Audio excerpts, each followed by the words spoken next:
J'étais là, debout dans le couloir froid de l'hôpital Sainte-Anne, lorsque j'ai vu quelque chose qui allait changer ma vie à jamais.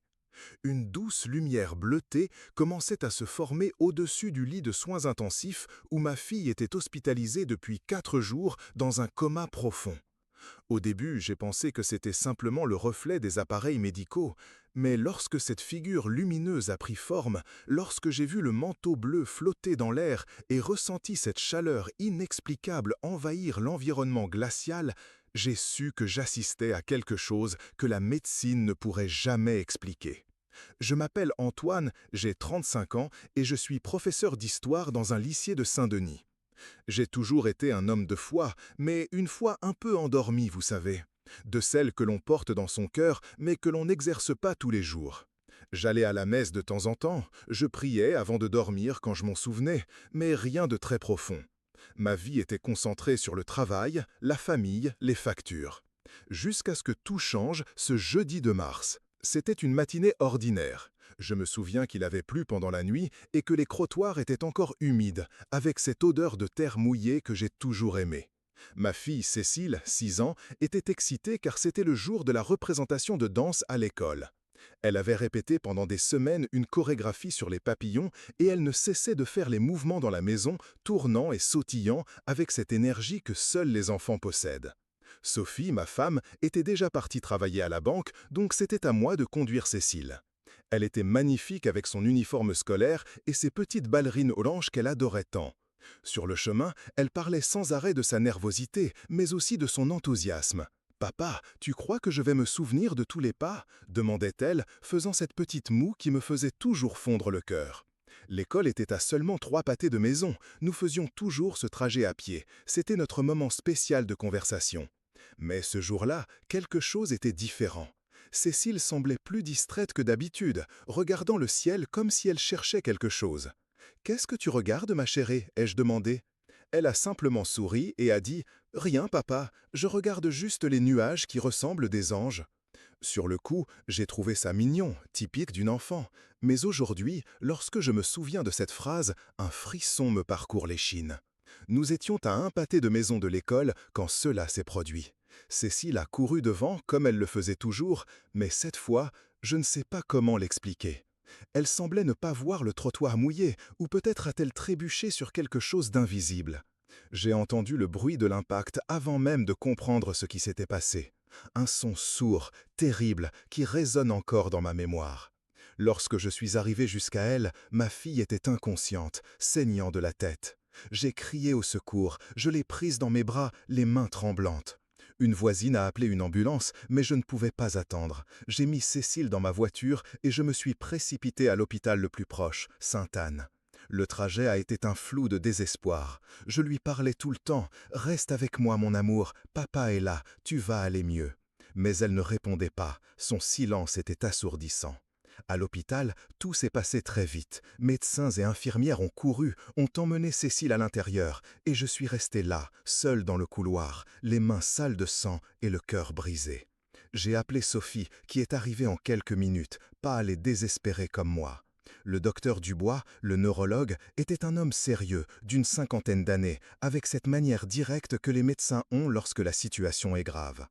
Il nous a expliqué que Cécile avait subi une hémorragie intracrânienne. « Nous devons opérer immédiatement », a-t-il dit, « mais vous devez savoir que même avec la chirurgie, il peut y avoir des séquelles graves. » Les heures qui ont suivi ont été les plus longues de ma vie. Sophie et moi nous sommes relayés entre prières et larmes, marchant dans les couloirs comme des fantômes. L'abbé Pierre, un ami de la famille qui nous connaît depuis la naissance de Cécile, est venu nous soutenir.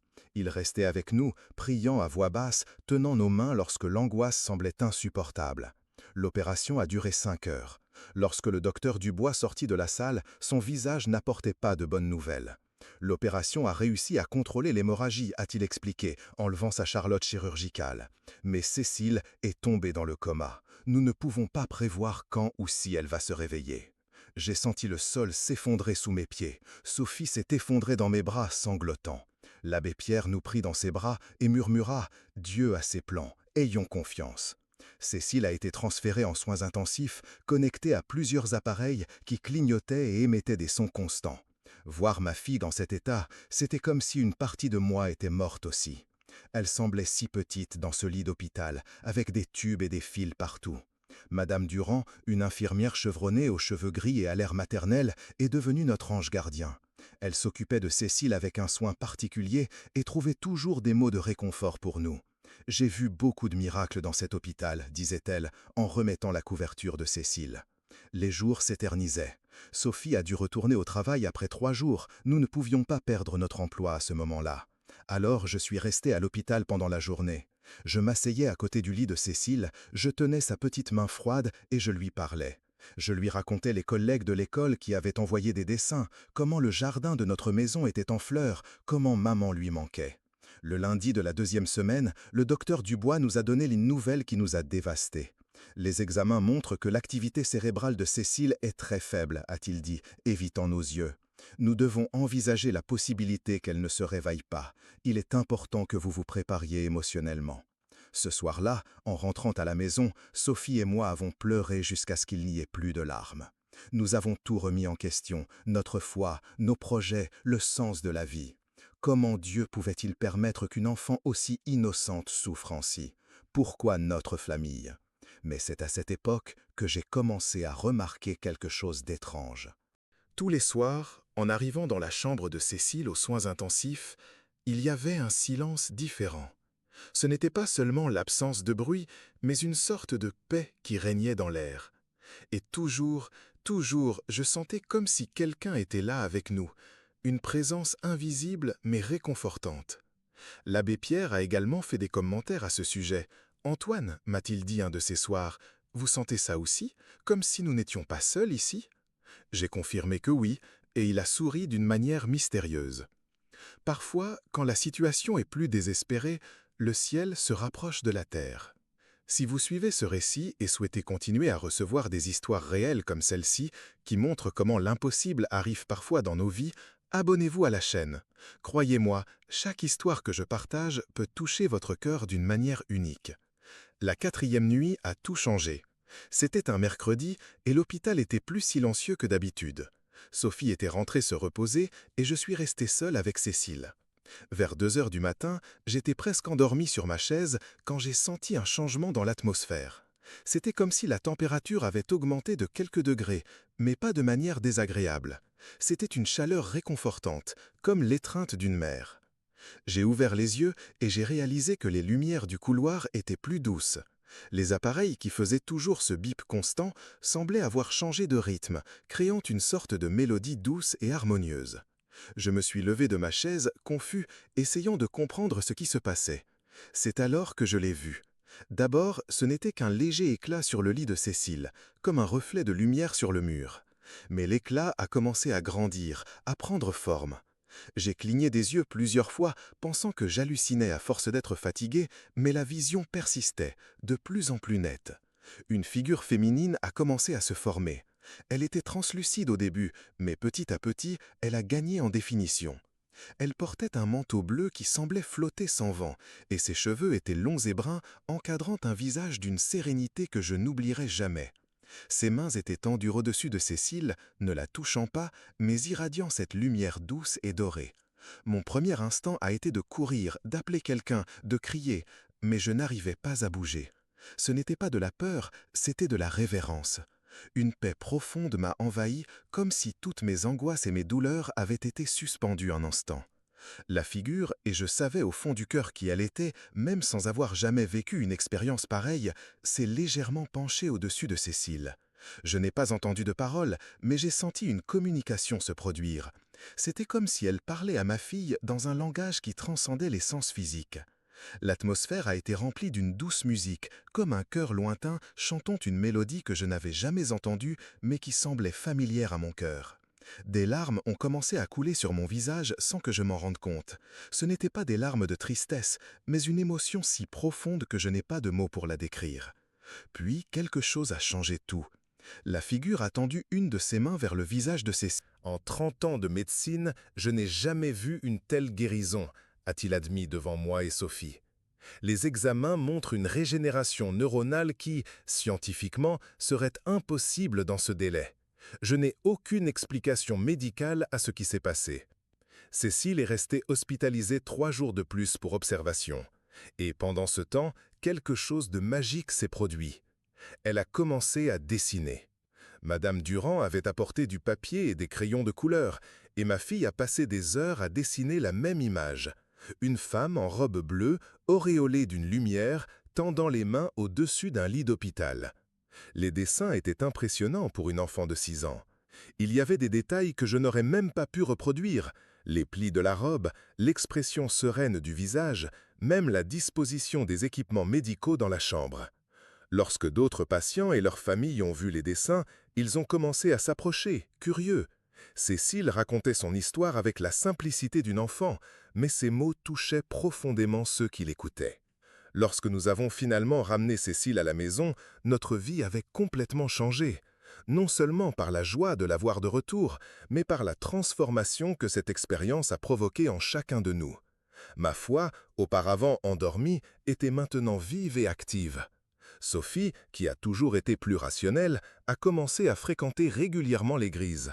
Et Cécile est devenue une petite missionnaire, répandant l'espoir partout où elle passait. L'histoire s'est répandue rapidement dans la communauté. Des gens venaient nous rendre visite, voulant entendre le récit de première main.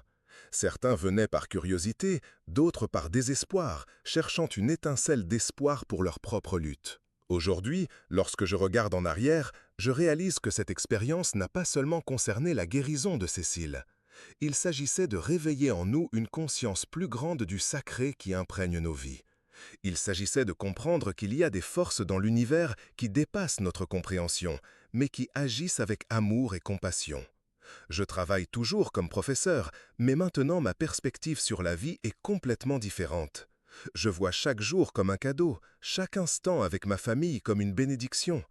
Et lorsque mes élèves rencontrent des difficultés, je partage avec eux la certitude qu'il y a toujours de l'espoir, même dans les moments les plus sombres. L'expérience m'a aussi appris l'importance de la communauté.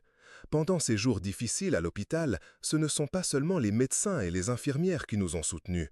C'était l'amour d'amis comme l'abbé Pierre, le dévouement de Madame Durand, le soutien de voisins et d'inconnus qui ont prié pour notre famille.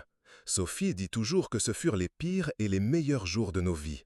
Les pires, évidemment, par l'angoisse de presque perdre notre fille, mais aussi les meilleurs, car c'est à ce moment-là que nous avons expérimenté si clairement la présence du divin dans nos vies. Cécile grandit comme une enfant normale, espiègle et intelligente. Elle réussit bien à l'école, a des amis, se dispute avec moi lorsqu'elle ne veut pas prendre son bain, enfin, c'est une enfant comme les autres.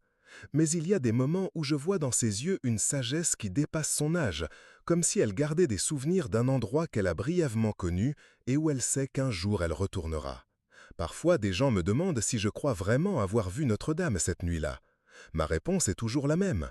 Peu importe si c'était une vision, une hallucination causée par la fatigue ou une manifestation réelle du divin.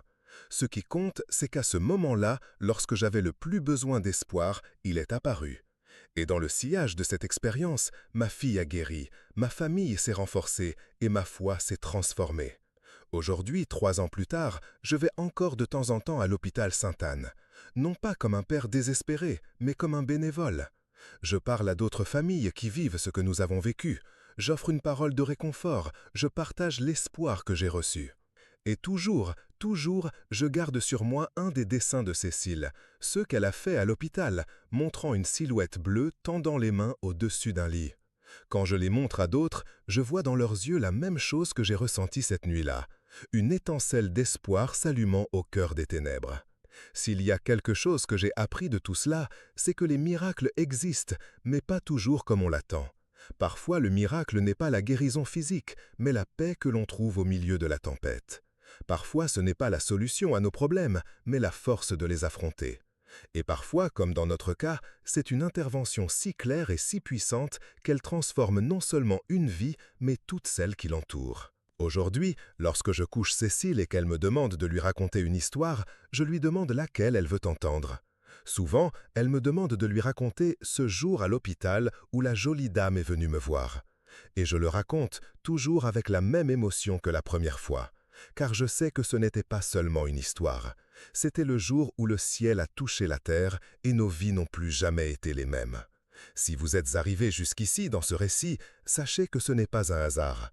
Peut-être traversez-vous une période difficile, peut-être avez-vous perdu espoir, ou peut-être avez-vous simplement besoin d'un rappel qu'il y a des forces supérieures qui œuvrent en notre faveur, même lorsque nous ne pouvons pas les voir. Mon message pour vous est simple, n'abandonnez pas. Dans les moments les plus sombres, lorsqu'il semble qu'il n'y ait pas de sortie, souvenez-vous que la lumière peut apparaître des manières les plus inattendues. Et si vous ne parvenez pas à la voir seule, cherchez votre communauté, votre foi, vos proches, car comme je l'ai appris ces jours-là à l'hôpital, personne n'a besoin d'affronter les tempêtes de la vie seul. La vie continue, avec ses hauts et ses bas, ses joies et ses défis. Mais maintenant nous avançons avec la certitude que nous sommes aimés, protégés et qu'il y a un dessein supérieur dans tout ce que nous vivons. Et cela, pour moi, c'est le vrai miracle.